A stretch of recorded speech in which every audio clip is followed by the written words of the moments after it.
starting 11. Tonight's opponents, FC Dallas. Starting in back, the goalkeeper, number 1, Courtney Burnett. On defense, wearing number 6, Darian Chapman. Also on defense, wearing number 12, Taylor Webb. Playing the midfield, number 22, Shannon Ballard. Number 25 at midfield, Autumn Schwartz. Wearing number 3 up front and forward, Victoria Back. At midfield, number 11, Adelie Palomo.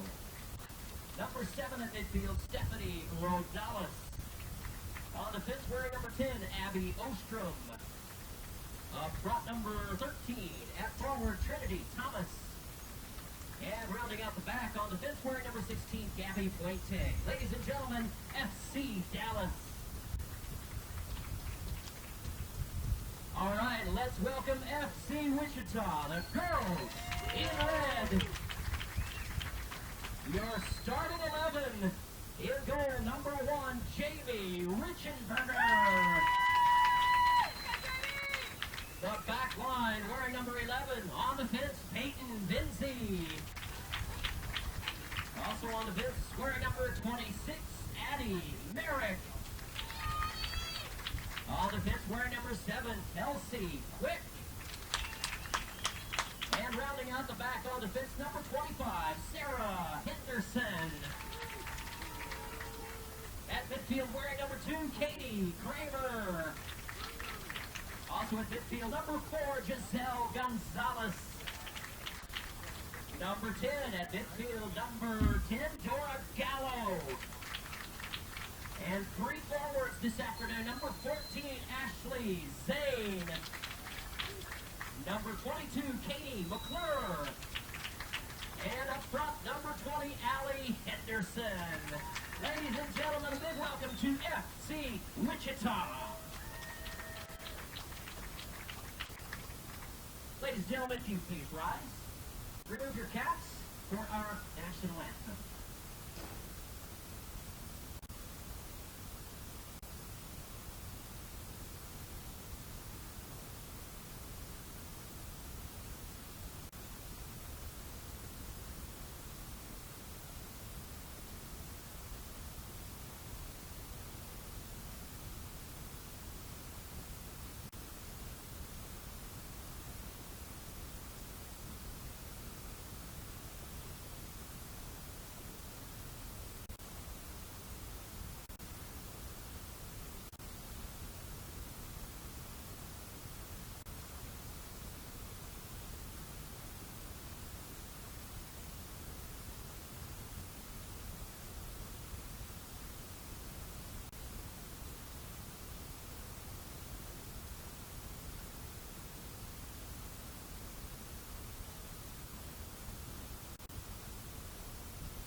Check, check. All right, testing 1, 2. We're live from Wichita, Kansas. FC Dallas and FC Wichita. The FC Dallas U-23 team comes into FC Wichita on a beautiful Saturday, presented to you by MJ Productions. So wherever you're at around the world or in North Texas, if you're able to watch your daughter on a beautiful day without any wind at 80 degrees in Wichita, Kansas, you're welcome. Go to Facebook and like MJ Productions and tell Mike Zarich thank you, because you get to watch your kids play now. So Wichita starting in a 4-3-3. Peyton Vinzi on the ball. Peyton Vinzi, 16-year-old international, grew up just south of Wichita in the metro area at Andover, but mom, who lives in Wales, has Peyton on trial originally with Wales, who identified her, and now Peyton at 16 years old, U17, U19 national team looks, gets a game winner against Bulgaria, and turns out to be in the first team in World Cup qualifying called up for Wales just a couple weeks ago. I ran into her at the airport, Mike, and holy cow, what an experience for her to come off of that. And now you see her right off the bat, ball goes back to her, she gets a touch. She's a forward there, but she's playing in the outside back for us, continuing to learn the game, getting in the training and the touches she needs to continue her path to pro and a full ride to Oklahoma State. So ball flicked on from FC Dallas, played over the top, and Wichita is going to calmly play it straight back to Jamie Reichenberger and have Jamie spray it out wide, and now Henderson on the ball. Wichita looks to play in a 4-3-3 but wants to push the wingbacks forward. Not the same team that FC Dallas remembers when we made the trip. In fact, two players that got called up that Friday from the training team at 16 years old made the trip, and 8 of the first 11 playing here today were not on that trip. Wichita had an unbelievable success after the first opening loss to FC Dallas's professional side 0-1.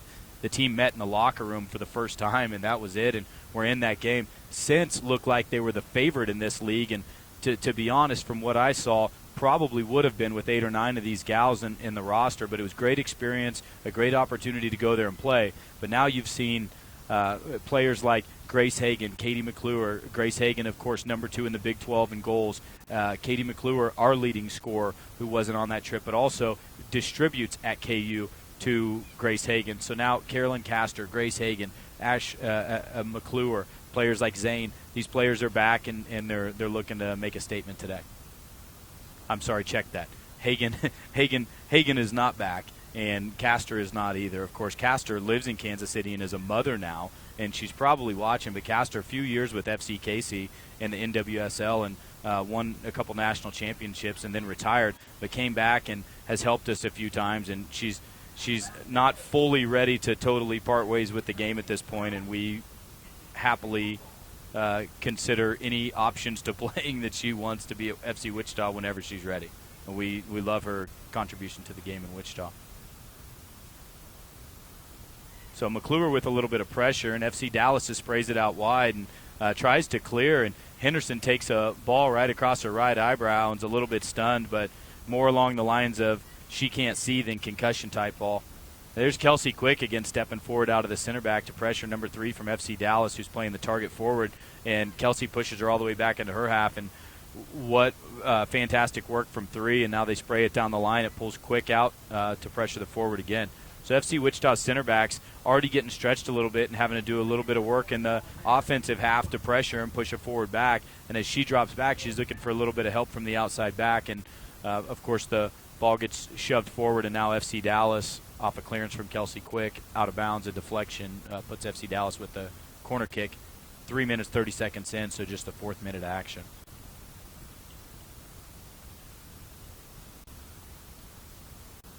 Jamie organizing in her box. A great ball in. It's going to land at the top of the 6 and just inside the 6, and Jamie Reichenberger goes up and collects just like you'd expect from Jamie this season. And again, the Wichita native, Butler County Community College product that played for Jeff Karen with the Chilita Strikers, is a fantastic coach and human being for that matter. He's got massive contributions to the game. Jamie had great success through the Chilitas, Butler County, Bishop Carroll High School, then Butler County. And Mike, now she's went on to UNI and at Northern Iowa and absolutely loves it up there. I'm sure they would love to have her as well. Well done from Katie Kramer. Katie Kramer out of Kansas State University throws the ball up the line to Jayhawk Katie McClure. All of these girls local Wichitans, so we're naming their colleges, but you bet they're from Wichita. Kelsey Quick on the ball, and I'm sorry, that wasn't Kelsey Quick. It was Gonzalez on the ball, and just a misstep when she was trying to get a strike on goal there.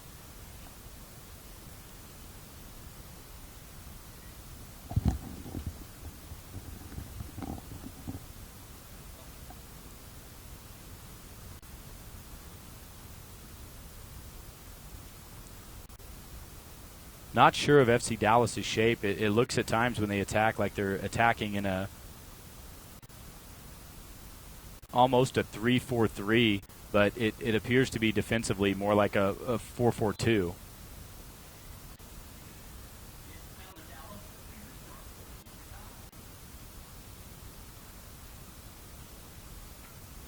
Yeah, so they're back into a 4-3-3, it looks like. So it looks like FC Dallas is defending in a 4-4-2, 4-5-1 at times, but pushing forward in a 4-3-3, and whatever side the ball is on, the outside back is releasing as well, and letting them overload the mid with four and sometimes 5 players, depending on if the forward pulls out and gives them a little bit of hold-up play. Now ball thrown down the line, and out wide to collect is Addie Merrick, and she does a fantastic job. Now she plays it forward, finds Kramer. Kramer with a fantastic touch wide, and Kramer's going to take the space. Unlucky from McClure, who tries to play a ball into Henderson, and it's just a little bit light. Great work from Addie Merrick there, and a fantastic touch from Katie McClure. And Henderson's giving it away in the back, and now Merrick has to track back again, and fantastic challenge again from Merrick. Hopefully we don't have an injury there. She didn't see Merrick coming, but Merrick certainly got all ball. FC Dallas, number 3, to the ground, and just a little bit slow getting up.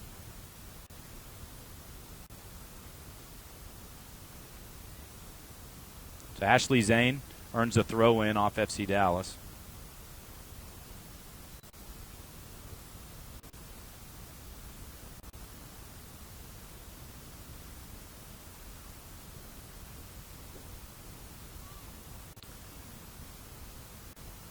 FC Dallas really looking to play balls in behind the left back, Henderson, and in front of Merrick, and that this one stayed in bounds, and now a ball served across. Peyton Vinzi needs to clear, as she does. Can FC Wichita's line step up quick enough? And you definitely don't want them settling there and looking to play penetrating passes to runs out of the midfield, but not enough Dallas players forward, so a shot off target, and Wichita will have a goal kick in the 8th minute.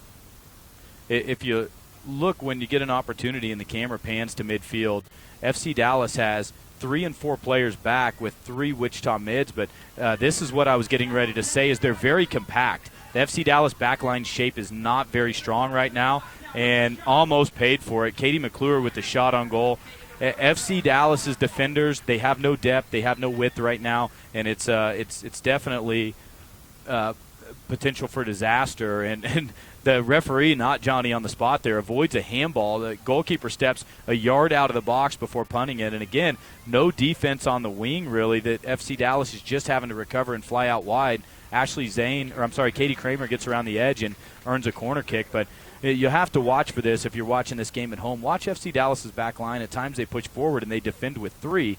But the concern is that the FC Wichita players aren't really stretching them out, but it's almost like the forwards are content with coming in and letting FC Dallas compact the space so that Wichita can release an outside mid or a wing back down the flank.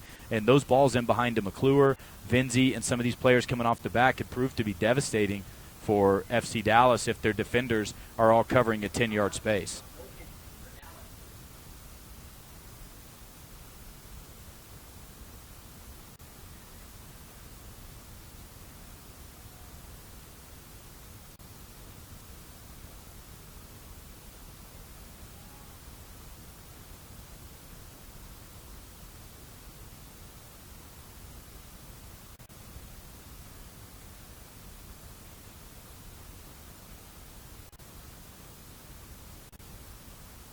Merrick throws the ball back up the line, and still 50-50. Here comes Henderson to pressure, and FC Dallas has collected it. And can they calm down? A ball still in play, and can somebody please take a touch here in Wichita? Now a ball flicked on, and this is what we talked about. The FC Dallas back line is very composed, tight, but there's penetrating runs that can easily get through here, and that's going to cost them. a foul called by center referee Kevin Dinemer. And, you know, I can't disagree. There certainly was a tug. There certainly was a tug from Henderson that created a mistake from the defender and gave McClure an opportunity to run onto that ball. The defender gave it away, and I don't know that it was that much there, but in the 10th minute of play, we don't need to take a level game and miss a simple tug in the box that creates an advantage if the referee has identified it. But again, Wichita dangerous with these balls in that sometimes when you're too close and there's not really support but just being compact defensively, players are susceptible to the change of point of attack, but also a ball over the top and runners coming straight through because they're looking at each other 5 yards away going, who's got them? And that's my concern right now with FC Dallas is the backline players are pretty compact together, but there's no communication saying she's mine. They're just all kind of standing there together, and if you look at the pitch now, they've all came past midfield, over past the near post. So the entire team is past the near post. So now is Wichita able to stretch the field, keep the width, and potentially expose them on the other flank? And there's really no runners over there for Wichita, so no danger for Dallas at this moment.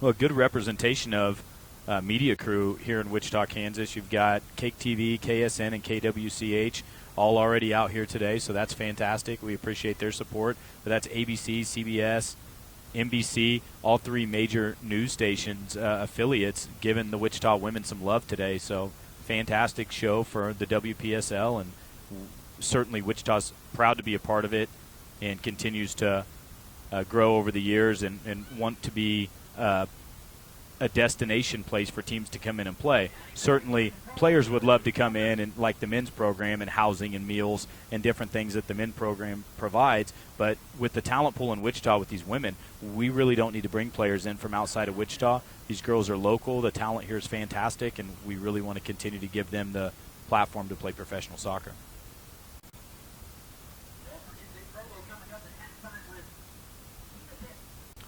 You may have heard there at halftime we've got Pete from Pita Pit.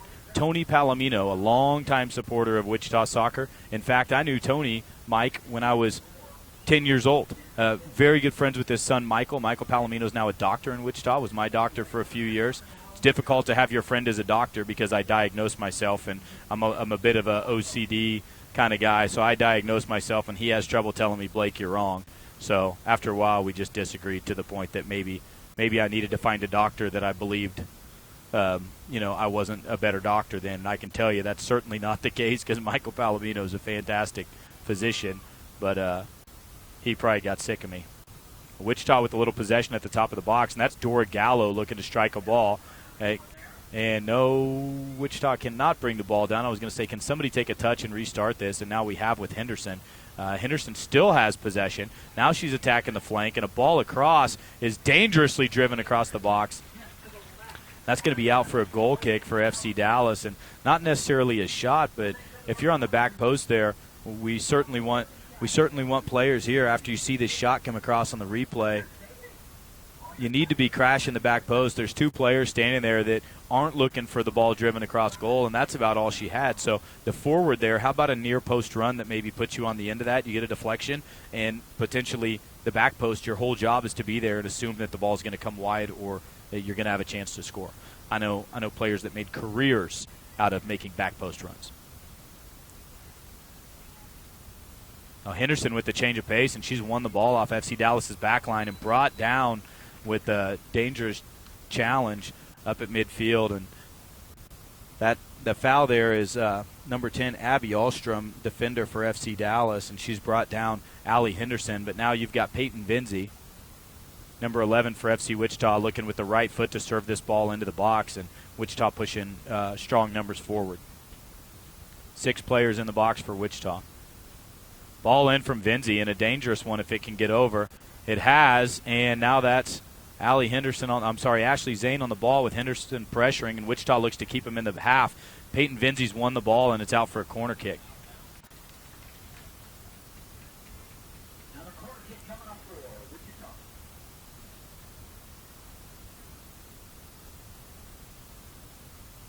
So over comes Katie Kramer to take the corner for Wichita. That's Wichita's second corner, 2 corners to 1.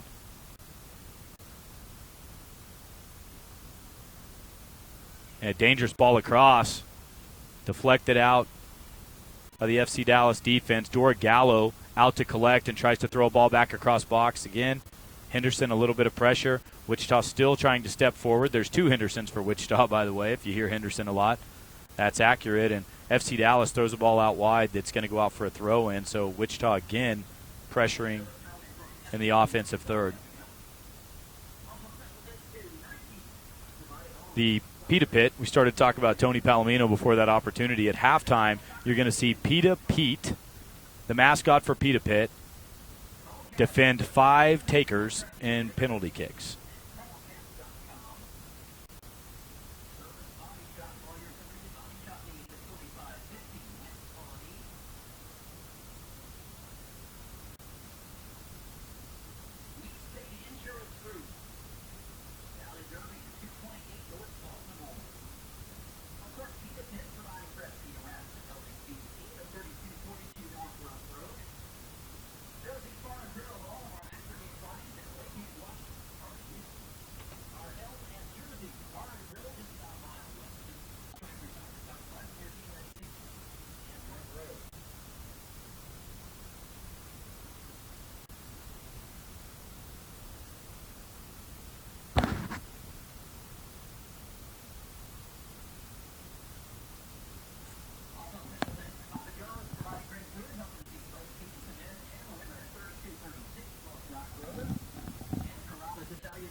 Decent little combination there from FC Dallas, who tries to change the point of attack, and the shape's a little bit tight again, and Peyton Venzi sniffs that out with their pace, but the referee confused and ends up in a corner kick. I believe he got that one correct.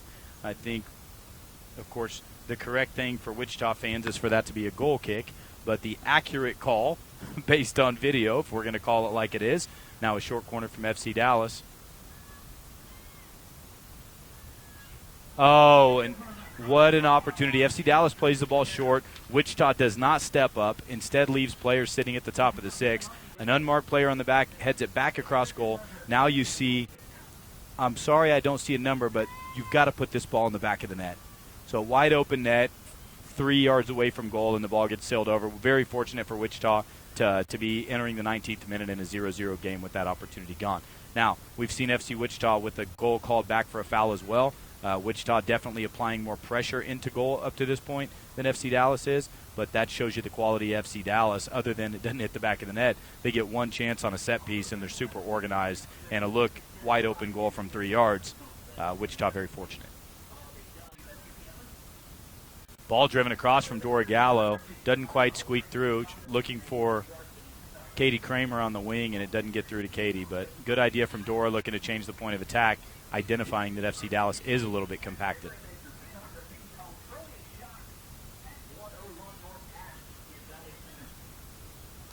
Well in from Trinity Thomas, dispossessed, but a fantastic run, just a little bit too much. A good penetrating dribble, driving into the offensive third, and just holds the ball for too long.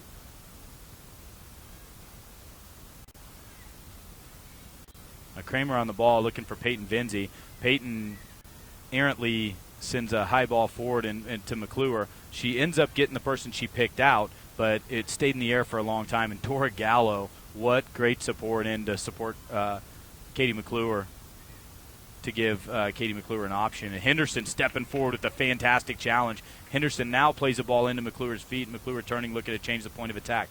One more ball in behind, and dangerous ball there into the face of a player injury-wise, but one more ball over, and Dora's going to provide that ball. Just a little bit direct again. Needed to be to Katie McClure on a run down the wing out of the midfield, and Dora looked up and picked out a different player. McClure with her hands in the air, but I have to commend Dora Gallo up to this point. She does seem to be the only player on the pitch that's comfortable taking a touch, looking up, and looking to change the point of attack, while everybody else just wants to play direct into feed, and at times, balls in the air to a player 5 and 10 yards away from you.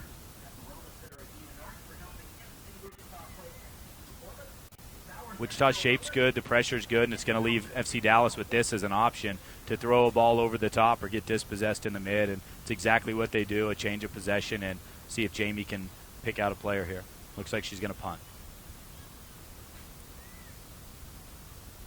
Katie McClure with the pressure. No challenge on the second ball from Wichita. Dallas easily collects, and with a fantastic ball in behind to Trinity Thomas. And Thomas, first time left-footed ball across the box, and that's awfully dangerous, but Wichita clears, and Peyton Vinzi puts it out for a throw-in.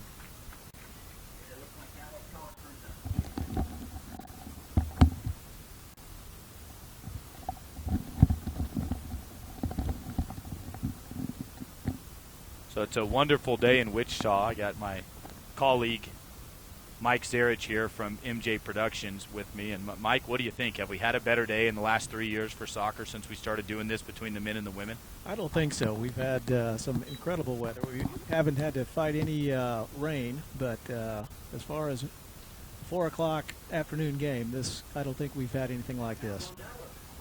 Yeah, definitely a gifted day. Just a slight breeze coming out of the north. Well, Peyton Vinzi megged by Trinity Thomas, who's just attacking the flank at speed in the last few minutes. And I really didn't know that FC Dallas had anybody that was going to test the back line with pace and athleticism up to this point. I would have thought you were full of it 20 minutes in if you would have told me that. But Trinity Thomas definitely possesses all of those attributes and is everything you want from a winger or forward at this point for FC Dallas. So there's the change of the point of attack ball, but right back into pressure, FC Dallas goes again. And here now they look to change, and just one more pass. Both teams a little bit stingy when they're looking to change the point of attack like that. Maybe settling in, maybe forcing it just a bit, but one more pass, you'd like to see that last pass across and get somebody isolated or get somebody just to where the defense has to shift. And sometimes changing the point of attack there, the ball into your forward is a diagonal when the team's shifting, and that's when you get those back post runs or even just isolated and taking players on. We've been fortunate to see on the men's side players isolated. Deary Corfey comes to mind, isolated at the top of the box with an opportunity to cut back into a strong foot and have a shot. And we saw Matt Clare when MJ Productions traveled to Ozarks with an absolute burner from 40 yards. So we've seen some fantastic goals off of that, and although you definitely want your team to win, I certainly like to see good attempts on goal, Mike. Yeah, that Matt Clare goal possibly could be a goal of the year nominee from Wichita. Absolutely. Yeah. So it looks like we had maybe 3 substitutes for FC Wichita come in just a little bit ago. Yeah, my substitution pattern, because this is the WPSL and players can open substitute and come and go, and you can sub 3 at a time, so that's why you see them making those 3 substitutions. I lose track of those. In a men's game, you come out and you're out. I like this platform and the model because sometimes the women play a game, 2 games in a weekend, and they have 20 players that can open substitute. It prevents injuries. It allows them to have some recovery time, not to get overused in a match, and for a coach to openly play them. But so here's one of the new substitutes who we haven't seen much of is Brooklyn Ince. Brooklyn just graduated from Newton, headed to K-State as well, and now she's up top at right forward, and there she is winning the ball now. Fantastic player out of Wichita born and bred player, and she's going to put Katie McClure in behind here. A good ball behind from Ince, who throws it back to McClure. And anyway, Brooklyn Ince, great player, great kid, great family. Played for Ernesto Alcantara for the last few years. Ernesto, a friend of ours that coaches girls soccer here in Wichita. He's had a little bit of time with college soccer as well, and does a lot with the ODP program and continually developing players in Wichita. So much respect for him and what those guys have been able to do. But Brooklyn into the game now and seeing really the first action where I've been live to see her, but you can see her physique.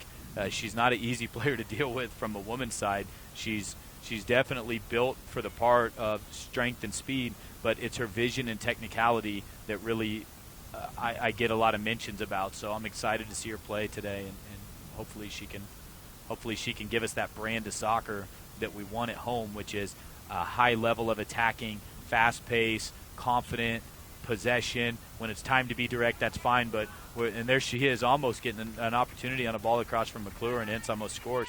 But just that attacking style of soccer that the fans want to come out and see. Guys like Sammy Lane, Larry Inlow, these Jamie Harding guys that are in the organization that also played professionally for players such as Kim Runfed or Roy Turner out of Wichita over the years, the professional game. Guys like this, their motto was always, yeah, we win ugly on the road, but at home we entertain. So definitely something, Mike, that we look for is we want to play an attacking style of soccer that keeps people coming out and enjoying the game when they're here. And for the most part, that's the way it's kind of played out. We've had several games where we scored multiple goals at home and had a really entertaining brand of soccer. I spoke to several people who have said that they enjoy the women's game just as much, if not more, than the men's game just for that reason. Yeah, and the women have been drawing great crowds for a WPSL. You go to some of these places, and there's 5-10 people in the stands, and they're just playing, but it's a great platform. The video's streamed, or it's an opportunity for players to get better and play current pros, former pros, players that just get an amateur status back to play in this league against the college players who are keeping their eligibility. And in Wichita, we have a little bit of mix of all that, but most of these girls are 16 to 21 years of age, and to draw a crowd out here, and they come over after the game. They meet the youth girls players, the youth boys and girls players out there for that matter, and they'll come over and sign some autographs and shake hands and take pictures. And it's very much a sense of pride for these women to play for their hometown, and they're very grateful for the support that they've gotten up to this point, both from the media and also from the fan base. I think it's been nice to be able to see. I don't think a lot of people realized until we put this team together that there was so much talent in Wichita on the women's side. Yeah, I agree. It's difficult for them to even figure out who the 20 women that are going to suit are going to be with the kind of competition we have in training and so much talent in the area. We've been able to have Kylie Sweet, Rachel Marshall, Nayeli Gallo, Peyton Vinzi, Brooklyn Hunter. Brooklyn's only going into her freshman year, daughter of Adam Hunter with Butler County Community College, and these other girls, 16 years old, turning 17, some of them shortly, but sophomores, juniors in high school that are getting opportunity to come out and not only train with these Division I players and so forth, but former pros, current pros. It's fantastic to give them that atmosphere and opportunity. There's Kelsey Quick, who's been a mainstay for Wichita on the back line. And, Mike, I got to tell you, I'm a little bit I feel a little bit bad for Kelsey Quick. I know her father and family. Brighton, actually, her brother coaches in the club. And Kelsey's been a workhorse and a mainstay in our lineup. And the posters came in today for the team to sign. Guess who's not in the poster? Oh, no. Kelsey Quick. Yep. Too bad for Kelsey. I mean, I don't know. She probably wouldn't tell you, but probably a little bit. But her, she's done so much, and there's this is our first posters, first team ever, and it's a keepsake. So we can get with our buddy Tony Schock at GS Memory Maker, who does a fantastic job cropping and adding, and get her put into that so that she can have that keepsake for forever for her and her family, and something to give to her kids. Is the first professional or semi-professional women's sport in the history of Wichita, Kansas. Well, hopefully, if her feelings are hurt, she'll take it out on FC Dallas today. I agree. She's done pretty well thus far. Yeah. She's a battler. She competes every game. I believe it's Central Arkansas is fortunate to have her. I heard good things about a lot of players. I heard good things about Kelsey, but she wasn't one of the players that, for me, I heard as much about, like, oh, get ready, and she's came in and impressed me as much as anybody on this team. She's done as much as anybody to help this team get to where they are now. She trains every day. She works her butt off, and she's everything you want from a teammate and a player. Well, you might have just answered the question I have for you, but my question is who is the one on the team right now that has surprised you the most or has come out of really nowhere to make the biggest impact so far? That's a tough call. I mean, there's so many good players. I think with Vinzi's experience at 16 years old, you expect that. The other player I'd like to mention right now that's been really good is there's two of them, and one of them's not here, but I guarantee she's watching, is Darcy Nightingale. For me, Kelsey Quick and Nightingale offsides there on the backside. Merrick done well, but Kelsey Quick and Nightingale have been the two players that if I could give that role to two players, I knew Kelsey was going to come in match form. She's coming out of Central Arkansas spring season with the college. They do a lot of fitness and conditioning training and get some games in, so I expected that. Darcy Nightingale came to Wichita by way of Newman University and then made Wichita her home. And here comes Brooklyn Ince. Can she get a shot off? She's definitely done enough, and she puts it in the net. Well done, Brooklyn Ince. So composed around goal. And Brooklyn Ince records her first goal in the FC Wichita uniform and does plenty to earn it. A great run. Again, FC Dallas a little bit compact. And here it is again. Brooklyn Ince continues to push, giving up a little bit of size, cuts it back and goes to her left foot and beats the keeper near post. Well done, Brooklyn Ince. You should be proud. The Ince family and K-State just reload because you got a goal scorer on the way. So, that's what. Back to Darcy Nightingale and Kelsey Quick, fantastic. Darcy is a post-college player that played at Newman University, and she, if I have to say anybody that's came in, played against national team strikers, dominated players that she should dominate. She came in through tryout, and just it was very good at tryout. Gets a chance, but still probably not in our first 11. And then when you saw her against the 11, you went, geez, she has to be in there. And then when you saw her against FC Dallas with the dual Trinidad-Tobago strikers, national team strikers, and she was more physical, more fast, more composed. Everything she's done for us, as I'm talking myself into it right now, I think I would say hands down Darcy Nightingale for me. But Kelsey Quick, I say that because both of them, they take on those roles that are the dirty, grinded out center back. You don't get much love. You're just expected to be composed. But what they're playing against, and I know they have a good team in front of them, but look, if the other team can't score goals, they can't beat you. And Jamie Richenberger's been great all year, but she's had a fantastic back line that's logged massive minutes in front of her. Well, I guess that says a lot about your coaching staff when you've got multiple girls that you see that kind of development during the season in. Yeah, the staff's great. You got Aaron and Dylan Grunzel and Corey Bryan over there right now. All got college experience, as well as Newman University for two of them, Hutch Community College for the other, Sammy Lane at Hutch Community College for some time. Of course, Sammy with professional playing and coaching experience as well as collegiate experience. 12 of these girls went on to play D1 and played for Sammy as a youth, so it's not that hard to try to start building your roster and recruiting when you simply just have Sammy start calling, texting players that played for him before and say, hey, look, you ready? Are you going to be home this summer? So Sammy did a fantastic job building the team, but, I mean, it's just out of the Sammy Lane phone book. Yeah.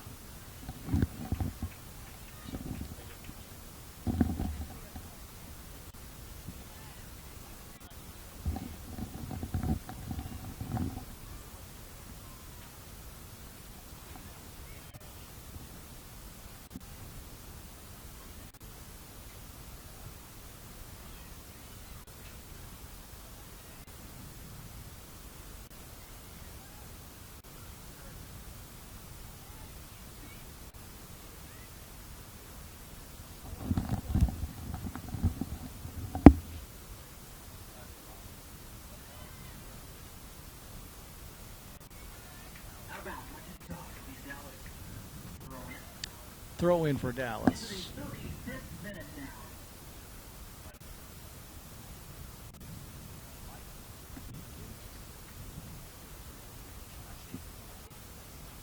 Yeah. YouTube page.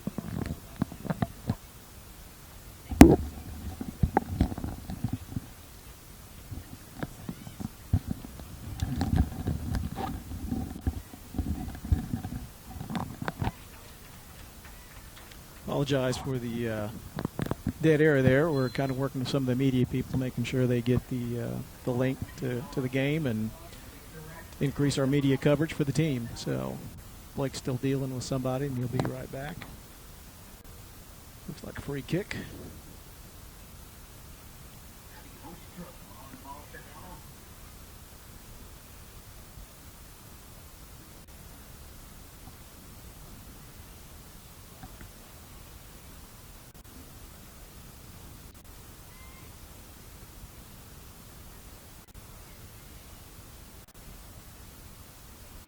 And cleared out by FC Wichita. Another throw in.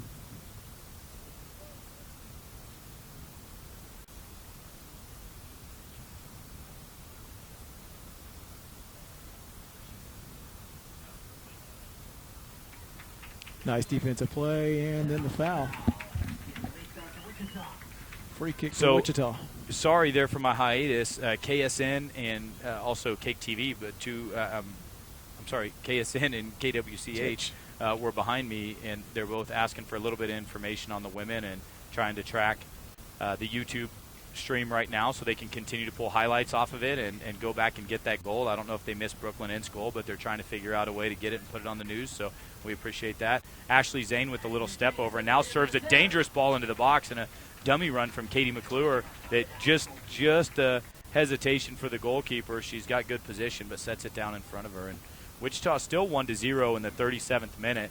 Again, Wichita bringing a totally different roster tonight than what they had at FC Dallas last weekend, and not sure what FC Dallas brought differently. But there it is. Again, Brooklyn Ince has pushed it by and serves it across and hits the post, and that'll be an own goal. That'll be an own goal against FC Dallas, but credited to Brooklyn Ince, who hits the bar in a deflection, puts it in the back of the net. Goal credited to Brooklyn Ince. You see the replay. It is an own goal, but going to be credited to Brooklyn Ince because it's a deflection, not a ball where she turned and played it back into goal, but it hits the bar, hits an FC Dallas player, and goes into the back of the net. Brooklyn Ince pushes it by the goalkeeper, and Brooklyn Ince, where have you been for the last 30 days? You're breaking my heart.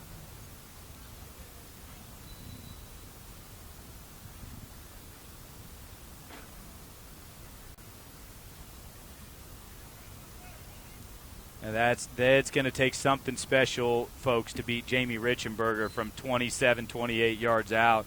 We're going to need Matt Clare and Deary Corfey and Leo Sosa from the autograph table down there to come out here and put on an FC Dallas uniform and start taking strokes on goal if that's our plan. But so FC Dallas a little bit shaken right now. What happened to the team they saw last week in Dallas? Well, Dallas fans, we told you, it's not the same group. We couldn't travel everybody. You're seeing right now on the pitch alone 6 players that didn't make that trip. Looks like we got 3 more substitutions for FC Wichita. Now another one. The 7th player comes in at left back, Tracy Nigg. Tracy, a post-collegiate player as well from Wichita. Tracy, great person, coaches at North High, and here she is on the ball, number 6, going forward. And she's going to come out and be Rudy from the movie Rudy, if anybody's ever seen that movie. She's the woman that roots everybody on. You root for her. You get her. You wonder at first, okay, she's a post-college player. Should she be in your session?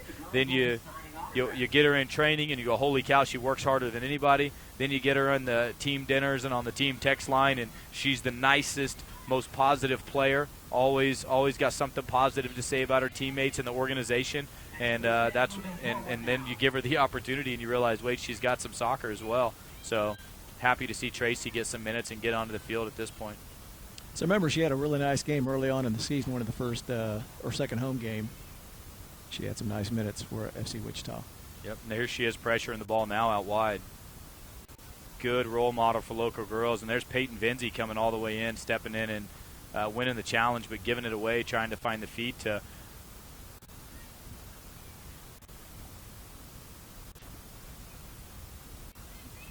Rachel Marshall, who fantastic to get Rachel Marshall back in the minutes. Rachel Marshall, who just got bumped on the ball right there, that's number 12. I hesitated saying it was Rachel Marshall, but Rachel's out wide up in the left. Rachel Marshall going into her senior year at Mays High School, which is a metro area of Wichita, Kansas. And Rachel came in as a training player about a week or so after we started, and here she is pressuring the ball, has worked her way into the opportunity to get minutes. So any colleges out there that are looking for players that are four-year players, even a JUCO-type player. But Rachel, I know, had committed to Emporia State, but it's players like that we like to get them on this stage and give them the opportunity. Well played from Kelsey Quick, but to give her the opportunity to showcase herself. And I know those 16, 17-year-old players that still have a year or so left at high school, 1-2 years, what a great platform for them to be able to say, look, now you're seeing me against upper age college players, professional players, post-college players, and they're able to gauge from a full-length video of where this player is right now. So very happy to give local players that opportunity, and absolutely love Rachel, her personality, good player, good teammate in training, good player in training, and wish nothing but the best. So hopefully we see some production out of her because she definitely deserves it. You know, you mentioned being a role model for younger girls. How exciting is it for have this team here now, to our young girl players have something to look forward to and have possibility of representing their city and having opportunities beyond high school and college to play soccer. Well, like FC Dallas, and not the size of FC Dallas at this point, but we do have a youth club that we just launched the girls this fall, and we're already hundreds of players in the girls' side. And how cool was it? Oh, there's Peyton Vinzi has moved up to the right forward now and laid a ball to Brooklyn Inch. Brooklyn's going to throw it over the top to Vinzi and just misses her, but Vinzi's going to run on and put pressure, and she's won the ball off the back line. This is where Vinzi's comfortable, but now she just turns and switches it and gives it away. You'd like to see a little bit more composure out of her. That's where you get the 16-year-old in her, where she does all that to create. Yeah. Ball goes wide, and she didn't check her shoulder to find out she had a ton of time and could have been a little bit more composed and isolated and look to hold up the play and let players catch up with her. But so I'm at the concession, and a girl walks up to me from the youth academy. Now her brother plays in the club as well, and he's 14 years old and plays with my son. But the sister says, Blake, and kind of whispers, and there's nobody around but her and I, right? And the player she's talking about is Katie McClure, and Katie's 50 yards away. We could be screaming, and she wouldn't have heard us. And she says, "Is that Katie McClure?" And I said, "Yes, that's Katie McClure." And she just stopped breathing for a second, and I thought, wow, how awesome is that that's the way that some of these girls see it, and they absolutely love it. They're down there taking selfies in front of the media backdrop, and it's a great opportunity. And look, let's be honest, it's the second highest level in the United States right now. There's some absolute ballers out here, D1 players, future D1 players, future pros. High-level 4-year school NAI schools at D2. We have some fantastic NAI players on this team. So, they should be a little bit like that. If they love the game, this gives them the platform to fall further in love and to find heroes and inspirational players. Well, this town has really embraced the team. You can tell that we've got some heroes, hometown heroes already, without even the first season being over yet. Speaking of hometown hero, Nick Kramer just walked up the stands, and Nick Kramer was the very first player ever signed by FC Wichita. His sister Katie wears number 2 and plays for FC Wichita's girls team. So Nick played 2 seasons. Year 1 was our very first player out of Northwest High School. Played for Sammy Lane as a men's player in club soccer, and also went to UMKC.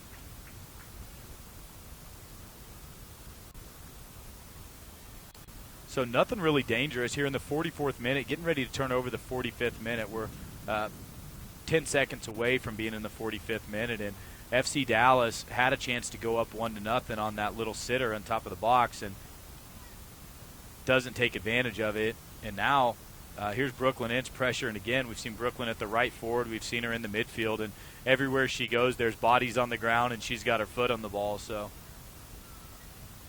nothing personal, Darcy Nightingale. If I have to change by the end of this game my player that maybe caught me off guard the most. No, I'm joking. Brooklyn Ince, I expect this from you. Don't start thinking I didn't expect it. We knew what we were getting, that's for sure. At Brooklyn Ince, we hope that throughout the summer she's going to go to K-State, be a freshman. We wish her the best. And throughout the summer she continues to come home and play for her city. We anticipate many of these women being mainstays, and Wichita only continuing to get better. In our second season, we don't see why we're not challenging for a WPSL national championship.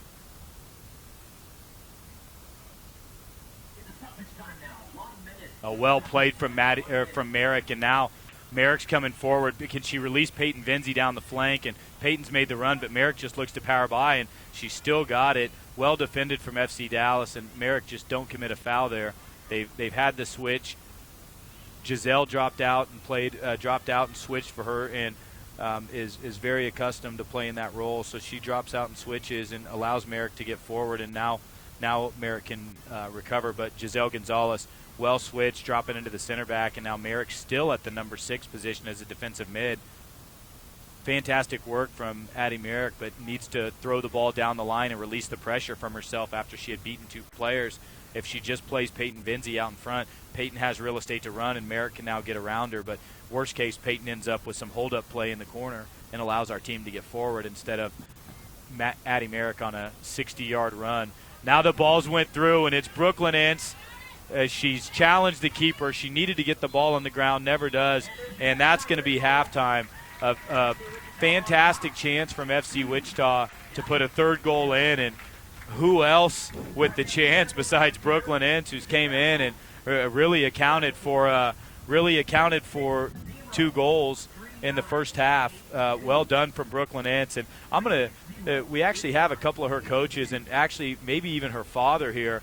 I'm going to call over Ernesto and Brooklyn's father and see if we can get them on the halftime show here and give us a little bit of feedback from the Ince family and the coach. We'll be right back with you in 5 minutes with the recap.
Test, back in Wichita.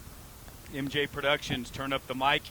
We have a new commentator, color commentator, Ernesto Alcantara.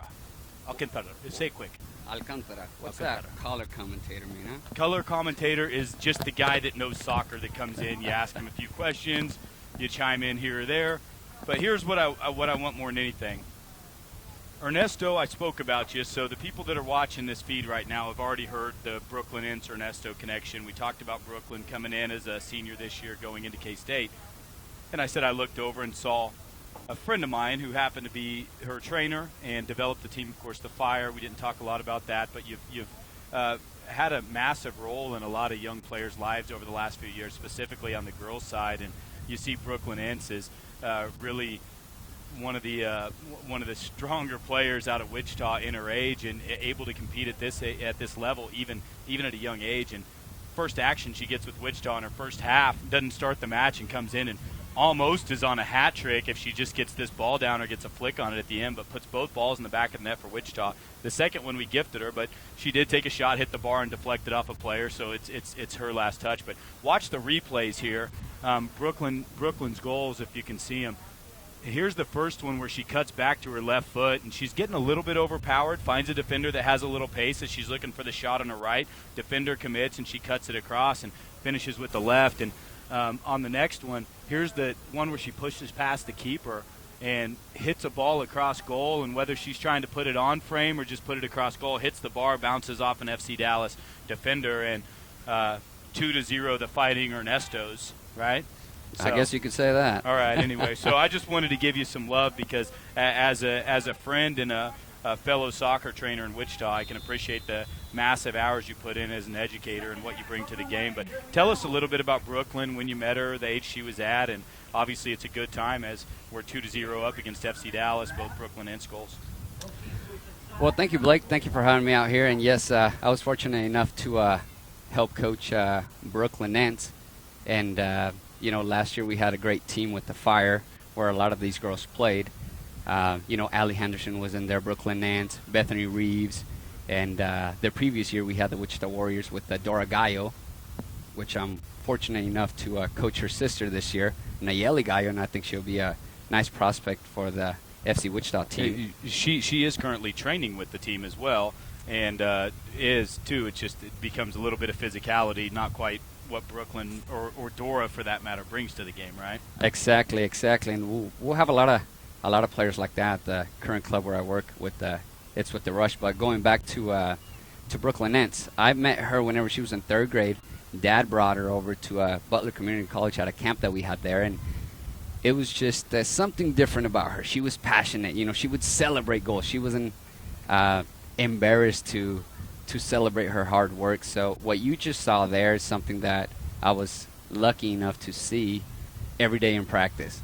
She would look it up on YouTube and all that good stuff. So she was always interested on me finding a challenge for her to improve, whether it was juggling, 1v1s, or anything like that. And those are special players. Sometimes they call them ball hogs because they have to go through this learning stage where they get the ball and lose it a lot. But once they go over that hump where know when to go a 1v1 and when to pass it, kind of like what happened here. You get 2 touches, 2 goals.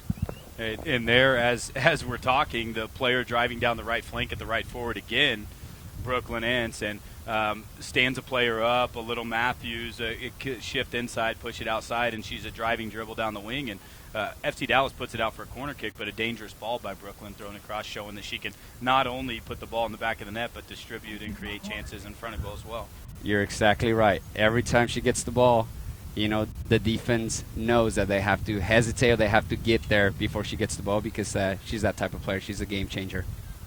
Yeah, well, again, you said you're with Rush right now, and we're always working on you and Adam, Mario, Julian, a few guys, but more importantly, and you know how I feel about you guys. I love you guys, and whether we're on 2 different sides or whatever it is, I feel like we're always battling in the direction of support Wichita players and athletes and grow the game here. And so massive respect for both of you and the direction you're headed in. I'm curious to see as Nieli and some of these other players, Nancy, some of the players that have committed to you recently that I'm aware of that have played at a high level, and now you're getting them, have continue to refine their skills and keep this option open for them as they get into college and being able to come back in the summer and play for their cities. So we're excited about that and happy to do whatever we can to help that growth. And there's Brooklyn. It's again. Is it 3? Oh, it's a bad first touch from Brooklyn, but she had to beat a defender that in the end, I think you need to check the trees, but somebody yelled sniper, and she hit the ground rapidly. What a ball in from Katie McClure, but now you're seeing, can you imagine adding a Grace Hagan or Carolyn Castor to that mix up front with McClure and Ince? That's a great great scoring tandem right now. Oh, definitely. And, you know, the thing that we miss sometimes, it's kind of like the assist to the assist. Right here, Allie Henderson's out here on the left flank. She releases this McClure, left winger, right. Correct, which then could get the cross. Yeah. Fantastic ball in from Allie Henderson. Yes. A blindside ball that actually turned the defender in to look at her left shoulder, and McClure's running off her right, and now you've got this blindside run, and a good run from Ince, too, just a little bit of long first touch. And Miter's a great sponsor, the WPSL, and I don't know if you've seen these balls. They're about 150 apiece. They played with them in the the Cup in England, and another dangerous ball. McClure's taking a touch. Ball across from Katie Kramer, another ball back in. McClure flicks it on, and Tana Henderson on the backside looking for that, and there's a foul on Ince. But, yeah, you're right, is you don't always give the credit to that, but the ball that Henderson played in sent the defender looking in for support, and is there somebody else? And by the time you turn around with that blindside run, McClure's gone and has real estate to attack. But yeah, and you know what? Thank you for the credit that you give me to develop these players, but you know, it's not like no, like I it's know not you didn't have individual them credit. since they were 5 years old. Yes. It's, you know, it has to do. It's a team that has to work together. Kind of like you're offering this opportunity for them. It has to do with other club coaches, high school coaches. So, kind of what FC Wichita stands for. You know, bringing the community together is just a bunch of people working together and giving the opportunity to players. So yeah, it's a stage development. Even at 5, 6, 7, you have to find the guy that helps them fall in love with the game. You have to find somebody that gets them composed and confident on the ball and gets them ambidextrous and gets them those 2,000-3,000 touches before they start teaching and a session before they teach them how to pass the ball. But you also have to find guys at the next level that are able to run properly tiered training sessions and pull together quality players. And when you can do that, you can really kick up the tactics and the intensity level of your session. And you've been able to do that, and now you're able to do it with the group you have now. So we're on board with that and love the help. There's a ball across from Ince. She's found fellow teammate Henderson, and Henderson just a little bit rushed. Tranquilo. yeah, Right? Just take it easy. I take think a she touch. wanted to pass it there. Right. She I'd should've like gone to for see the her goal. taking a touch and That's having right. a Just having go for a strike. it. Just go for it. Look, you're in the 18. But no, great having you on. I'm going to bring in right now. Tell me, Brooklyn's father's here standing behind us. What's his name? Yeah, Ryan Ince. Ryan Ince. He's basically that foundation. You know, I you don't need know to have if foundation. it's biological because Ryan could be 25, 26 years old. He's out here in flip-flops and boarding shorts, right? Yeah, It looks like he's at the beach. It's 80 degrees in Wichita. It's the food from Carlos O'Kelly's. Keeps you young. Okay. Carlos O'Kelly's, you owe us sponsorship right now. Ryan, do you work for Carlos O'Kelly's?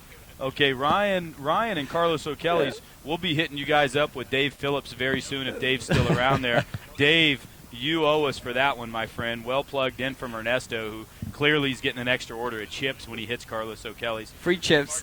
Well, let me bring in Ryan right now, and All he'll right, hand bud. out the margaritas in a minute. Well, thank you very much, Ernesto, man. Appreciate it. Appreciate your contribution to soccer in Wichita, and really excited to see you continue to come around the game. And the door's always open to you whenever you want to come out, and just let me know. All right. Thank you very much, sir. Ryan Ince is in. Ryan, next to you here is Mike Zarich with MJ Productions. And Hi, Mike. the reason your daughter's goals just got captured and seen in North Texas is because of Mike Zarich and MJ Productions. And now she's worked a little bit and earned another corner kick. But welcome. What more do you want? Your daughter gets her first game at home. There's no wind. It's 80 degrees. It's summertime. And she puts in 2 against a team like FC Dallas in the first half. Yeah, what a beautiful night for a beautiful game, huh? Man, I know you've traveled all over the country if you've played competitive soccer. She's now going to K-State next year, and you're from a town just north of Wichita, about 45 minutes in Newton. So even training for you is traveling, 2 hours a day in the car. And So, and you know, I mean, to see the finished product, and I know she has siblings, younger brothers and sisters that probably play sports as well in the game of soccer, I would assume. They do. But how rewarding is it to see your daughter, and I know she's played teams and went with her club over and over, but to see her mix in with Division I and post-college and former pro players and play at a level of the all ECNL and DA type players, and see her clearly demanding respect and impacting the game. Well, thank you. That's very nice of you. It's just so humbling, you know.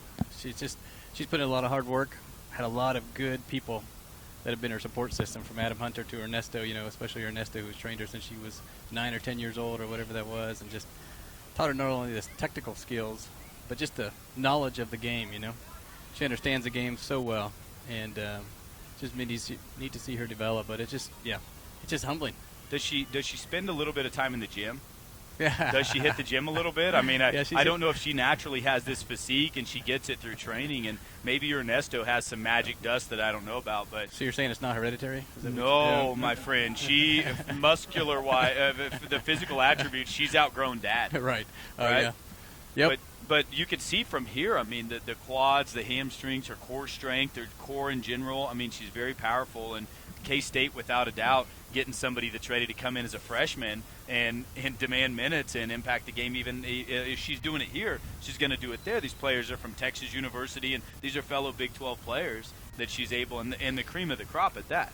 So, well, we'll see. Yeah, that Big 12 will be an eye-opener for any freshman coming in, right? But, yeah, no. I mean, all the training she's gotten, too, with Ernesto and Adam and even in high school, just they taught her how to use her body well. And, yeah, and I don't know how that happened. She just started hit puberty, I guess, and got a little meat on the bones. Well, when you're training properly and you're getting the right meals in, and your habits are good, and your sleep habits, and you're making sure you're feeding yourself protein after sessions, there's so much core building and even in technical work that coaches do. And Ernesto, being a very individual cut push, a lot of skill set on the ball type of guy, she's working those musculars in that part of her core. So to go back and eat right, sleep right, feed the protein, she definitely has a build of somebody you see like a Carly Lloyd or a player like that internationally, that you can see that the all the physical attributes are there. So then you wonder, okay, is the athleticism there? Is the technicality there? Is she reading the game? And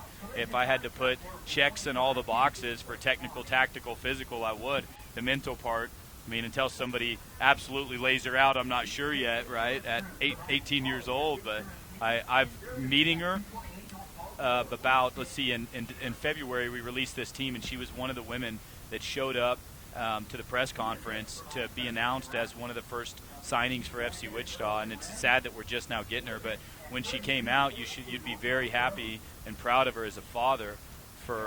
I asked her about 6 times. I said, well, you're pretty young, you're nervous. No, I'm not. Yeah, you are. And I tested her, I tried everything I could, and she just looked at me, kind of rolled her eyes off like, no, I'm good. And then so we gave a 1v1 interview with her about the opportunity and what it means for her and youth girls players around the community, and stone-faced answered them in 30 seconds. It was mic dropping and gone. We didn't cut. We didn't ask another question. Mike Zarich is nodding his head right here, and we kind of looked at each other and chuckled because I tried, man. I tested her. I did everything I could to break her, and she was not having it. Well, she must have got some techniques from Dave Phillips, from that. I work with Dave every day. And yeah, I'm going to say Dave is not nearly as composed as Brooklyn Ince. And I grew up with Dave, you on that one, yeah. Dave calling the Wichita Wings and this and that. And Dave can get frazzled if the player jersey's number's not in the right box or some OCD thing like that. So I can get Dave frazzled at the office every day, too. Good. Well, I like Dave, and hopefully, that's a great connection. So you work in the office at Carlos O'Kelly's. We'll give them a little bit more run. I do. I work on the brand team, Good. Marketing team. Good. Well, we need to figure out what kind of marketing we can get going with Carlos O'Kelly's. They've been a long mainstay in the soccer community, and obviously what Dave did in his time with the Wichita Wings. Then they came back and supported as well. With the youth club growing, our goal of 1,000 players and upwards of 700 players right now. So what we're doing with the Carrabba's, Jersey's Bar and Grill, Pita Pit, Cece's Pizza, Fazoli's, a lot of these companies is, we also have team nights there, so they come in, they get used to it, and we try to give them as much return as we can. But you'd be surprised at the team text lines of these parents. They're so committed to supporting FC Wichita sponsors that you'll see on the text line, we have to go to Carrabba's or we have to go to Jersey's. We haven't been there in a week. Get out there. And it's great to be able to know that they're demanding return for the business. As a small business owner, and I own Service Body Shop as well, as a small business owner, I can appreciate people going, hey, if these people are helping us, let's make sure they get return. Although you and I both know the return is, are you actually impacting the community, and is this something we want to tie our name to, not just are we getting the money back in hand? Yeah, well, and FC Wichita definitely is a great thing for the community soccer program. And, you know, you're talking about Dave Phillips and Carlos O'Kelly's has so many roots that go deeper than that. David and Daryl Rolfe, you know, we used to be owners of the Wichita Wings, and they taught a lot of club boys and girls. And I think Daryl Rolfe did a lot for the women's soccer game early on, too, in this community, talking to, you know, the city and the high school associations and trying to get more women's soccer. So, yeah, as we're talking about restaurants, Pita Pit just brought up wraps for the media box, so I can't complain about that at all. They apparently, somebody down there is listening to us That's right. blast Carlos O'Kelly's and said, hey, wait, Pita Pete's got free pitas for anybody that's calling the game right now. So thanks to Good job, Tony Pita Pit. Palomino and Pita Pit. We'll have to bring some queso next game. Have you been to Pita Pit on a personal level? Yes. Not just to give them sponsorship. Yes, Right? I've been to Pita Pit. Right before. over here off Rock, and I don't just know south if- south of 96 on Rock, right in front of what used to be Rock Lanes. So it's a Subway with a pita, and it weighs more than it would with the bread. So you go in thinking I'm going to only get 400 calories. It's healthy. There's no way this is going to be filling. I couldn't eat the whole thing. So, and not because it wasn't good. It was fantastic. So I go there once a week now. That's great. Yeah, you don't have to sell me on Pita Pit. Let's see if Brooklyn Ince can defend this thing. Is she in right now? That's not her. That is Kelsey Quick. Brooklyn's up higher. And a wasted opportunity for FC Dallas. That's you have good to to put see. that on frame. And yeah, certainly it's not a bad thing for FC Wichita, but FC Dallas needs to put that thing on frame right there. So, well, Ryan, I appreciate your time, and I'm glad you're getting your daughter's getting rewarded with minutes right now. And what better way to spend your Saturday afternoon than watching that? So when you talk to her, I won't go out of my way to mess with her. She's in game mode, and I don't want to change anything. But tell her I was really proud of her, and I said that she was super composed off the field. So to add that with it, she's definitely one of the players that as she comes back from college, and K-State's not far, so you get to go watch her play at K-State. She gets to come home. It's not going to be that totally cut the umbilical cord. Look, the card, I'd like an extra meal. All right, here comes mom with the groceries. Oh, yeah. You got all that going on. But when she comes home for the summer, finds herself at home, continuing to train, continuing to play. But we want to generate that sense of pride and continuing to build the awareness for FC Wichita. And we hope that Brooklyn continues to be a mainstay in that, and just offer my appreciation for her services, but also tell her that we're proud of what she's done. And in closing, I talked about this earlier. I'm at the concession stand just in front of it with a young girls player. It's about 6-7 years old. We just launched a girls program this fall, and she's made the team, and she's FC Wichita headband, wristband. This is everything FC. She's the FC Wichita robot out there, right? And her brother plays on a U-14 team with my son, so she knows me on a personal level. The family does. And she turns to me and whispers, "Blake, is that Katie McClure?" And I said, "Yes, that's Katie McClure." She's like, "Oh my God." And she literally gulped, and I could tell she stopped breathing for a second, right? And I thought, oh my, look at what we've really done on a bigger picture, and what Katie's done, and Ernesto, and Adam, and Sammy, and all of these guys. Look, I haven't been around the girls' game, and I have allegiances to the people that are with us, but your club affiliation makes absolutely no difference to me. I'm all about expanding the game of soccer in Wichita, and whatever level you're at. And so I hope Brooklyn continues to be a part of that, and she's got so many years in this game ahead of her. 4 as an amateur, even if she was interested in moving on beyond that.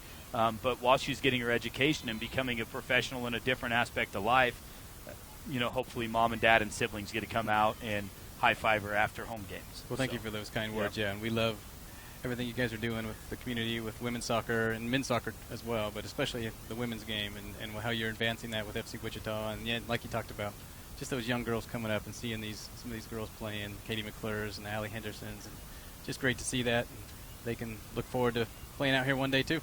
So thank you, FC Wichita, for everything you guys do. Yeah, thank you for that, Ryan, and you're welcome. And we'll continue to push the envelope and hopefully continue to generate attendances and attacking style of soccer that's fun to come and watch.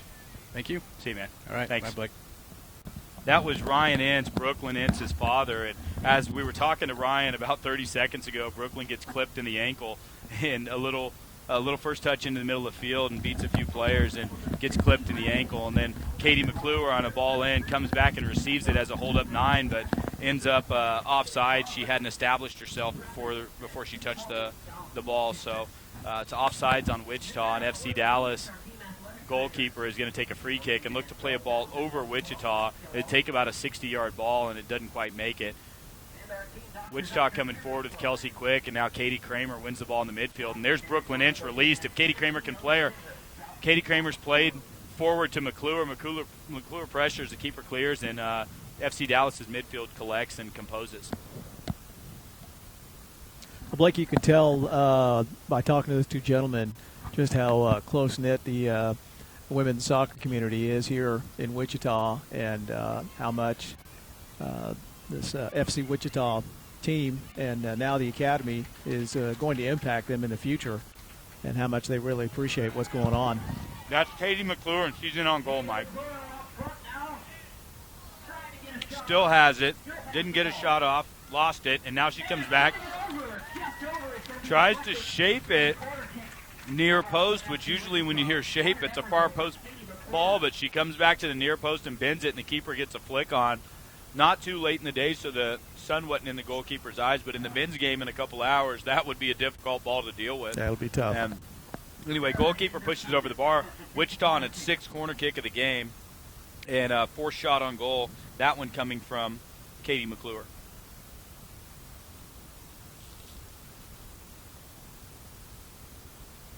There's McClure there, brings it down, and is she going to have a go? Looks like she wants to spray it wide again, and it comes out to Henderson, who throws the ball across the box, and it's Ince chasing it down to see if she can collect it and turn and face the defender. This is where Brooklyn really gets isolated, and she's definitely lost the defender, and now looking for a touch, and she's brought down. Wow. Center referee says no, and without a doubt is not a PK, but it's a foul on the edge of the box. Henderson with a little bit of an errant shot, needed to compose, but players running at her and just didn't want to turn it over. Brooklyn Ince unlucky there, getting brought down at the edge of the box, looking for her left foot, which, Mike, we've already seen her score on her left foot, so Absolutely. FC Dallas, I don't blame him for taking a stab at her at the edge of the 18. And well, maybe wasn't intentional, but not all fouls are intentional. Still a foul. I'm going to go out on a limb and say that our own Johnny Freedom would probably disagree with that call, or that non-call, I should say. Oh, yeah. I'm just going to say, on behalf of Johnny Freedom and the disagreement, I'm just going to say, referee.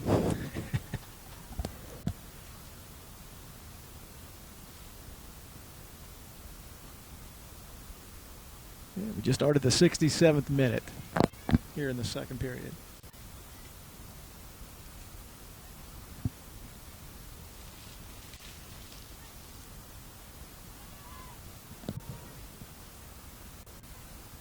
There's Brooklyn Ince isolated, and she's going to push it by. Can she continue to keep possession? She doesn't. She tries to push it by and go by with speed and power, but what Brooklyn's going to find out, and this is her first game at this level, good tackle from Binzi. Nice. Kelsey Quick, composed and professional as always, comes up, collects it, and starts a sequence with Wichita. It sees Katie Kramer and Tana Benefield connect in the midfield, and just as calm as you want your 8, your 10, and your 6 connecting and possessing the ball, and then Kramer sends a ball in that loses possession with Wichita with 6 players forward, maybe a bit of an errant ball. But, yeah, without a doubt, Mike, Johnny Freedom, we miss him. I'm having to call these games. I'm certainly not up to the level of Johnny Freedom, or even let me give some kudos to Zach Light, who called the men's game, Tulsa versus Wichita last Wednesday, and did a fantastic job. Yeah, you guys sounded very well. Did very well. I typically don't scream "Oh baby" into the microphone, but if Johnny Freedom's not there, somebody's got to do it.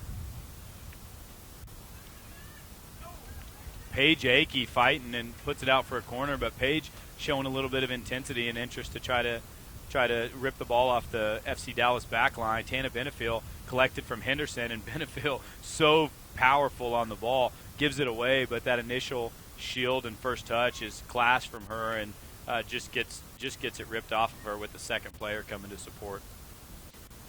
Dallas with a bit of a dangerous moment here. Benefiel having to shift over, and this is going to commit Peyton Vinzi as well. Now a ball in behind. Fortunately, he was behind the Dallas forward, and over comes Jamie Richenberger to collect this. And Jamie, knowing her to the extent that I do through this season, is not interested in conceding a goal right now. So this is not going to be a letdown vocally from the back line or intensity-wise from the goalkeeper. Jamie will be super composed and is very upset if there's any mental lapses or tactical breakdowns in their back line. So you've got Ashley Zane on the far side. If Brooklyn Inns can continue to change the point of attack, Zane's run went in, which took an option away from Brooklyn Inns, but now Brooklyn Inns wide again. Henderson gets the ball, collects it, tries to switch it to McClure, and Wichita just needs to play simple right now because the numbers are forward. Dallas is tired. It's hot out, and the angles are there. So if Wichita can just calm down, keep the ball on the deck, somebody settle this soccer ball and just calm down, all the angles are there and everything you want from the game is there, Mike. Blake, before I forget, I want to shout out a little to Braden Mueller, who's running camera for us. Braden is an intern this year and has been able to run camera for us most of the games and allowing me to do more production and concentrate on replays and production end of it. And Braden's done a great job, I think. And Braden's interning, you're right. He's done a fantastic job in everything from social media, video production, calling a game, videoing a game, live interviews, and then also writing game day previews and updates and post-game reports on our website all summer. So I don't know that anybody in his class that's in his age is going to come back from an internship and have touched base on more areas of aspects of their degree than Braden, and maybe even more. So not that we want to change his major at this point, but he certainly has the experience to continue to grow his resume. And I obviously I like to give shout out to Kansas schools, Wichita schools, and Big 12 schools, but Braden with Arizona State, it's a long way for him to intern, but Braden is from Wichita, so coming home, getting to spend some time with the family and also log a few hours a day with FC Wichita is a plus for Braden. Got some more substitutions coming in for FC Wichita. That's Giselle Gonzalez in, Paige Akey out, and it appears to be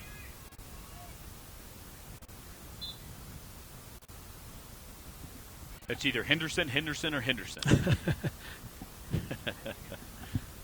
The odds are good that it's a Henderson. Ashley Zane now with space. This is where you want her to drive and commit the outside back. She's done that. Can she either cut in or throw it wide to one of the Henderson sisters? Okay, she hasn't. There is a Henderson sister on the ball. And they're not sisters, by the way. So it comes wide again to Zane. Zane did the right thing, folks, tactically. And there's a little 1-2 that just misses Zane from Henderson. But brilliant from Ashley Zane to drive and commit the outside back. The right back has to decide right there with the player wide, the left forward in a 4-3-3 pulled wide to the edge. At that point, the defender has to decide, am I staying with the ball or am I taking this pass away? The defender cheated a little bit towards the pass, thinking that it was going to be a ball thrown in towards the corner flag that was going to allow Henderson to cut into goal. Zane then keeps the ball and cuts in. Nothing comes of it, but it was the right idea. Here's McClure with a dangerous run, a ball across. There it is. And boom. And we're offsides. That's Ashley Zane.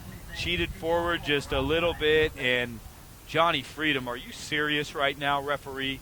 Yes, Johnny. There's the She replay. was offsides. Here it comes. There it and is. She's Yeah. clearly in an offsides position.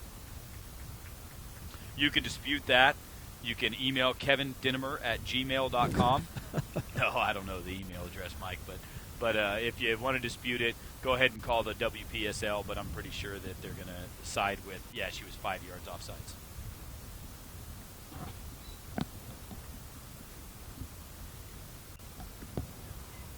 So if you're tuning in from FC Dallas or you're watching this game, I hope you I hope you like our broadcast. We're certainly not Scott Van Pelt or Stuart Scott, which don't do soccer anyway, and for that matter, we are not English Premier League announcers. We're biased to FC Wichita. We love the game of soccer, and we try our best to give everybody on the pitch a little bit of love and run in the game, but our priority becomes FC Wichita players and getting them to the next level. So we don't always get the proper numbers from the opposing team when they come in. Sometimes we don't get all the lineups in the opposing team's numbers, and we have to wing it as we go. And after Johnny Freedom and I have visited Third Place Brewing's beer from downstairs and that's correct if you're listening, FC Wichita has specific beers. That's the kind of support we have in Wichita. Third Place Brewing on Douglas in Old Town, just before the railroad tracks there. Jason Algie and is a longtime soccer guy, kids play in the academy, has brewed at his microbrewery FC Wichita Penalty Kick and FC Wichita Red Card. Red Card's a little bit more like a red truck, right? You get IPA with the other. If you're into craft beer and whether you're a big drinker, you just like one in a while, once every now and then. Well done from the goalkeeper to track that down, because Ashley Zane's looking for a sitter on the back post on a dangerous ball across from Katie McClure. But so after we get a few of those in, we certainly only know the players that we're familiar with. Well, I've had the PK. It's a very good beer. Good. Have you been in yet? I've not. Or you just had it here at I just had it here at the stadium. Right.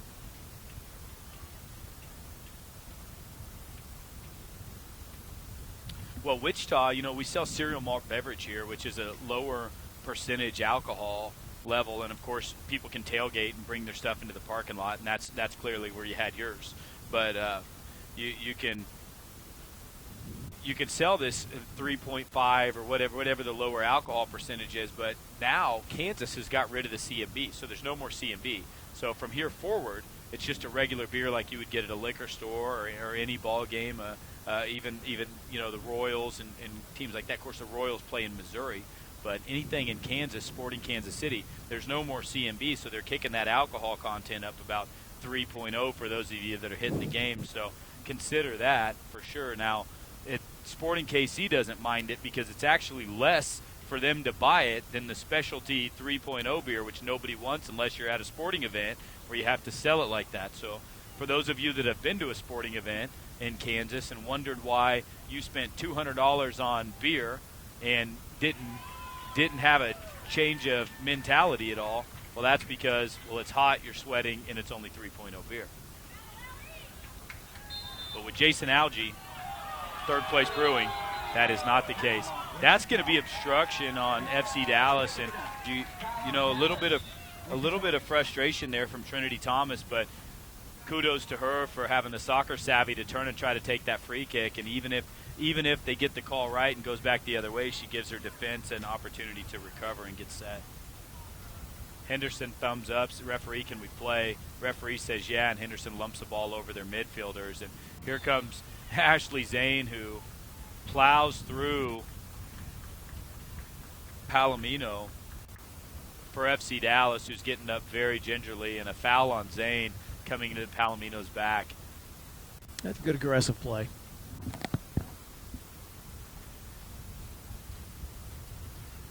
Well, that's one thing you're definitely not going to miss with Sammy Lane's teams, Mike. And there's a little bit of aggressiveness coming right back at you from Joy Carlock against Kelsey Quick. And if you have to mention Kelsey Quick's name a lot, you're usually mentioning good things. But in this game, you haven't had to a lot, and that's probably a good thing for Kelsey. That means she's not getting a whole lot of action. So here comes Katie Kramer, who's going to turn and shield, and Dora Gallo's getting forward. Henderson, both of them over here on the edge, and an errant ball.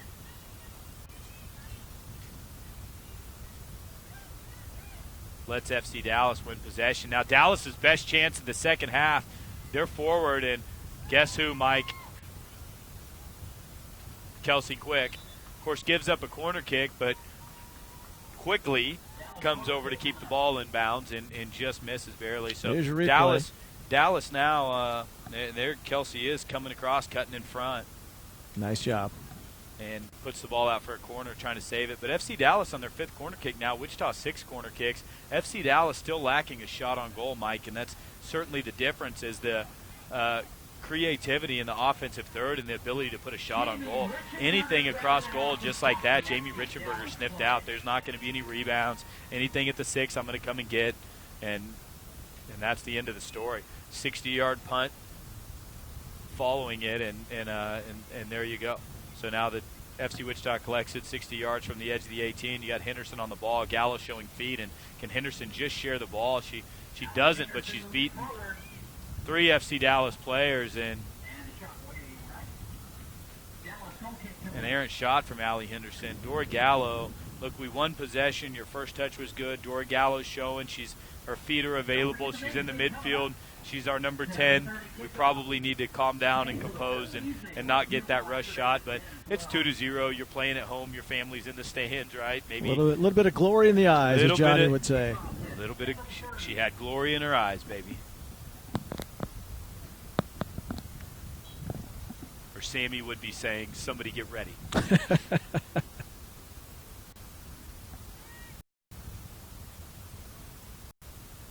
McClure nice with the dummy, and she's through. There's Jersey, McClure, and he's got to bring it back for a foul. He gives the shot. McClure, a handful of kit, and you can certainly see that on the video, folks, as McClure still gets it, so they gave her the advantage. But without a doubt, a Carnival offense right here. She's tugging her back, and McClure needs to go low and away with that. But you know what? If they don't make that play, then you have to try to commit the foul. It's not a red card foul.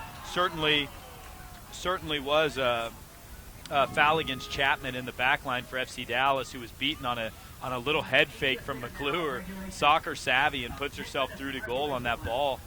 Yellow card, bring it back, a free kick at the edge of the 18 if nothing comes to the advantage, I would think. 80th minute now, Mike. In 20 seconds, we're turning over the 81st, and Wichita in complete control of this game against FC Dallas. Pretty much from beginning to end, they've had pretty much done whatever they wanted.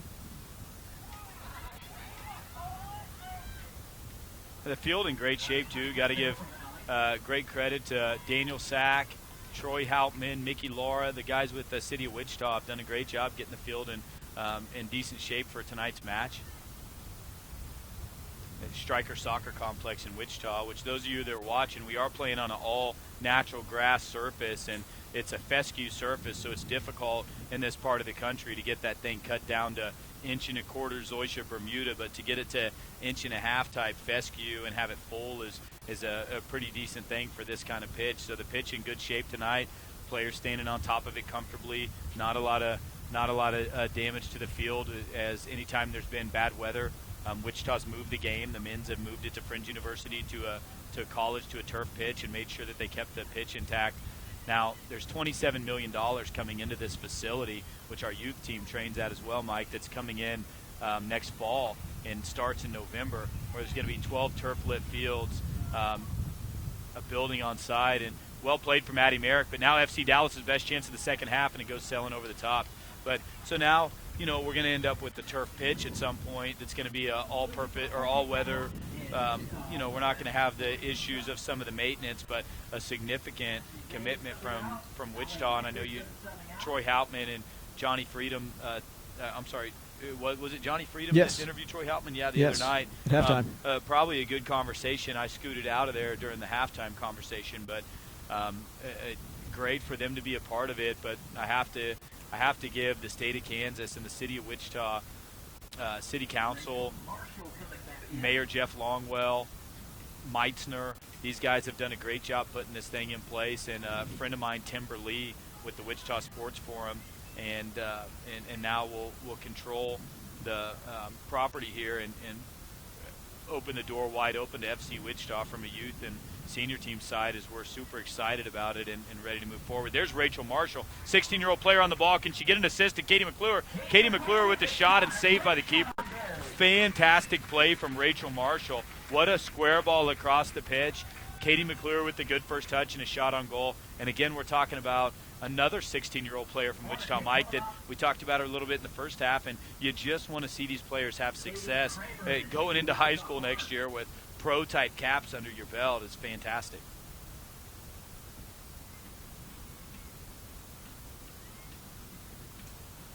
A little bit over, but Dora Gallo is going to come collect. Gallo with the ball across the 18. It's an errant ball in, and FC Dallas has won it going forward. A little bit of penetrating dribble, looking for feet to find, but she decides to throw it forward, and Kelsey Quick and Wichita's backline has that figured out pretty easily. Some legs tangled there against Maddie Campbell, and Quick goes by so composed as usual.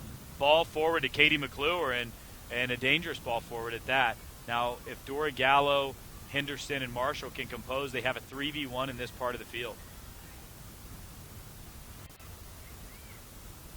Not a bad idea from Rachel Marshall. She looks to skip the two FC Wichita midfielders and play over the top of the pressure and find Peyton Vinzi, whose run was not in, but Peyton Vinzi has it at the top of the box and just wide, but good touch from Katie McClure, lays a ball down, and here comes Peyton Vinzi with the left-footed shot that goes just wide.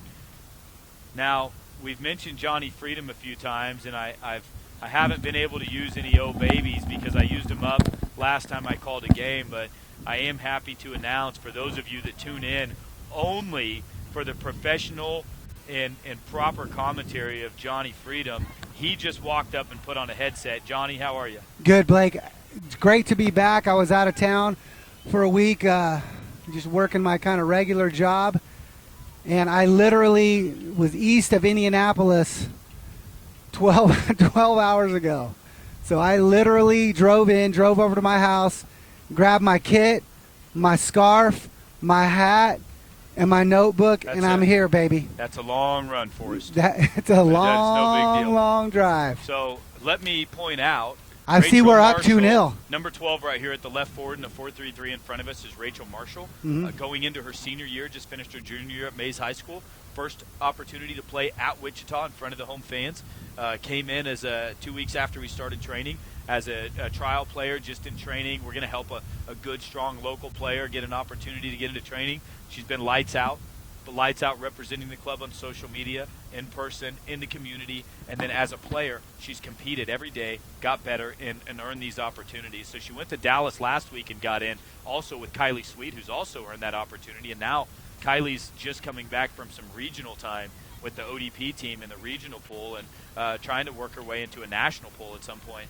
But so now Rachel Marshall's in, and we've also seen Brooklyn Ince first opportunity here to play at home for FC Wichita. I don't know if you've been watching the stream, but if you have, I'm very familiar with Brooklyn Ince. I've been watching her at Newton High School. She's a fantastic player. Brooklyn Ince 2, FC Dallas 0. In her first caps for FC Wichita, 2 goals in the first half. She did not start.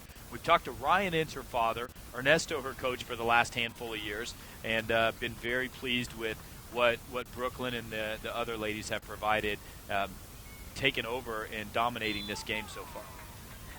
There we go, a little foul there. Yeah, picked up by the referee, little hip check there from behind.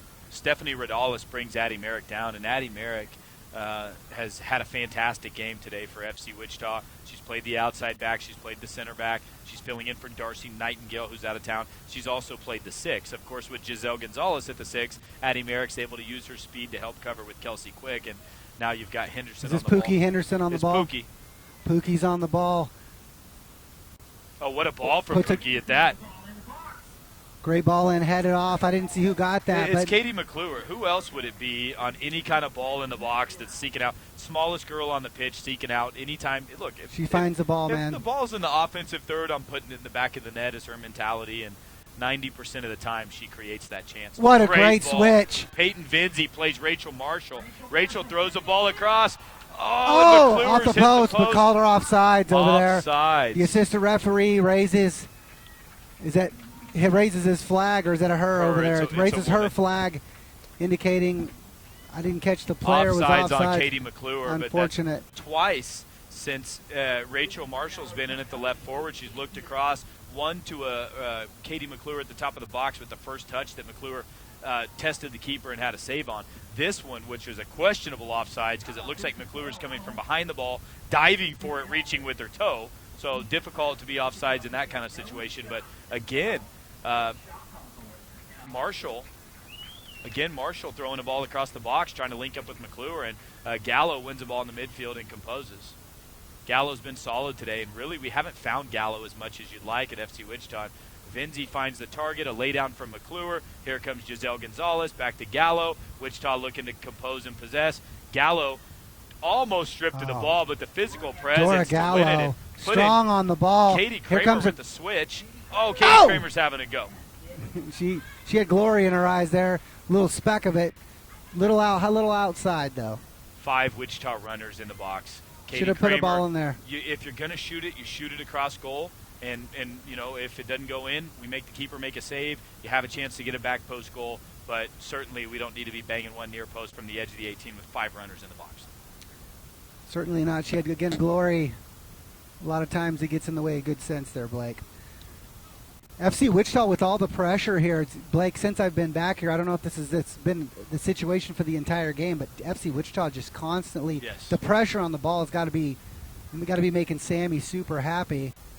The composure offensively right now is continuing to get better. FC Wichita has dominated this game. I wouldn't say a 70% possession because the game's been very direct at times for both teams. But now you see Wichita calming down, moving the ball. This is what they're capable of. This is what a 4-3-3 type shape gives us. Find it, lay and play, and then runners running off the forward. What a turn by Dora Gallo. And there's that direct play again where you just want Wichita just compose real quick, calm down, and let the play develop a little bit. Giselle Gonzalez brought down. She turned around and play fast. Yeah, she threw herself in front of the ball. That's definitely. Whoa. She threw herself in front of the ball, and you could call it obstruction if the ball wasn't within playing distance, right?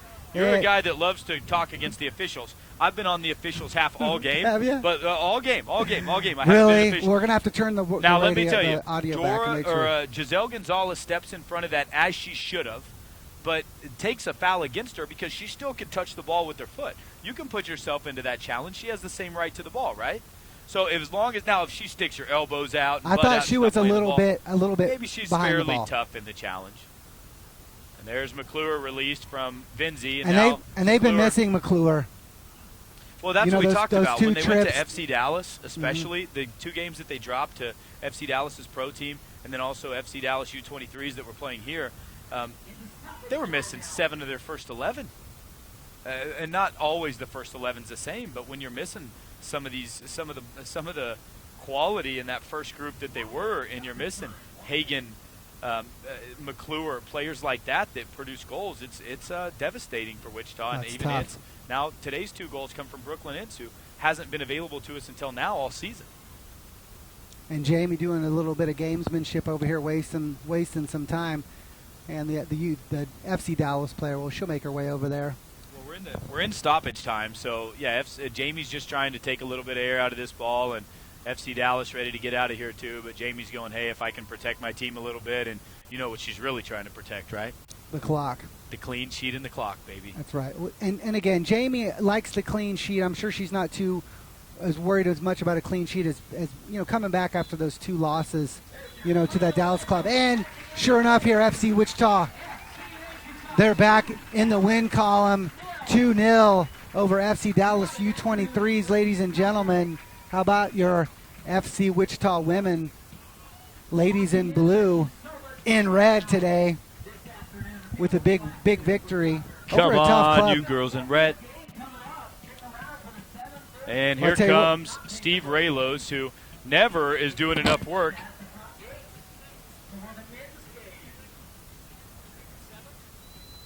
Yeah, it's 7 o'clock.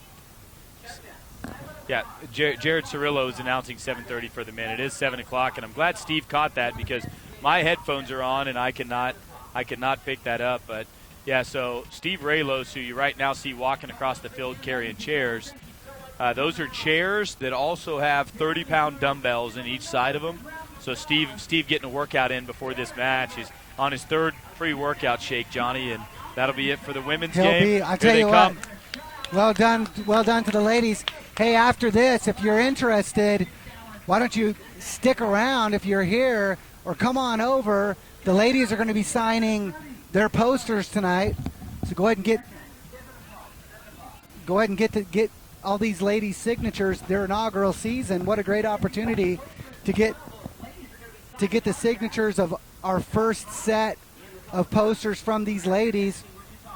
And then following that, stay right here for your follow-up game, FC Wichita men facing NPSL Demise in what's a very extremely important game for FC Wichita the men. Andres Chalbad, player to watch for NPSL Demise, former FC Wichita player last year. Wanted to bring him back this year. Got a little bit disconnected. Wichita, we overloaded the midfield. Guys like Leo Sosa, Luke Hitchman, Matt Clare, Travis Pittman, Deary Corfey, and Chalbad kind of slipped through the cracks on us, and we didn't get back in touch with him in time. He had already made a decision, but wanted to come back to Wichita. Fantastic player, was nursing a back injury last year.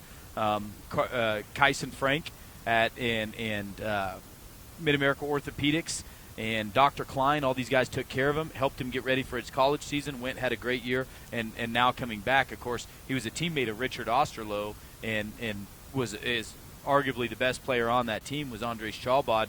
Could easily be running our midfield this year. Just didn't work out, but we'll have to key on him, and that'll be a key to the game, is making sure we slow down Andres. And glad to have him back in Wichita. Well, Joplin's had some big victories. So, ladies and gentlemen, thanks for tuning in for this women's game. We'll be right back here in about an hour and 10 minutes. We'll pick up in probably an hour for the men. It'll be on a separate YouTube connection. Look for it on our webpage, or you'll be able to find it on Twitter. But tune in. We'll have that FC Wichita men's game for your Heartland Conference matchup with NPSL Demise. I'm Johnny Freedom. Also with me, Blake Shoemaker, on behalf of FC Wichita and MJ Productions. We'll see you again real soon.